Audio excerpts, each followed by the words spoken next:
Hello everyone, I'm Efe from UI7, and today I'm going to make a mini presentation about Millennia Klein, who was a famous female psychologist and a very important person for my department.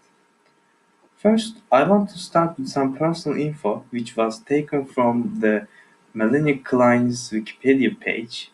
She was born in 1882 and she was the fourth child of a Jewish family.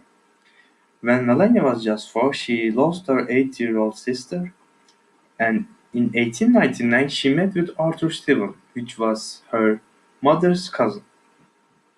In the following year, Melania lost her father, and after 2 years her father's death, she lost her brother too. And in her 21st birthday, she married with Arthur Stephen. Arthur Stephen started to travel a lot due to business activities, and Melania Klein couldn't get any attention from Arthur Stephen, and this dragged her into depression.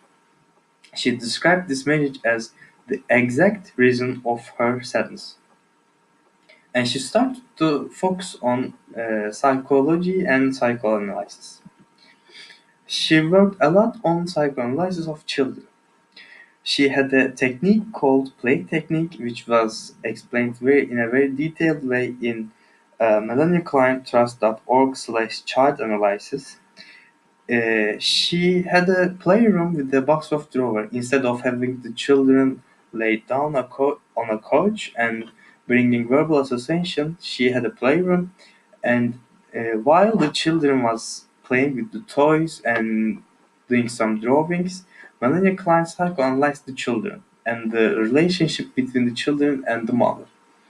So she had a theory called the object relations theory, and in this theory she had some different thoughts from Sigmund Freud, who is known as the father of psychoanalysis, which is explained in a YouTube video called Psychotherapy Melanie Klein.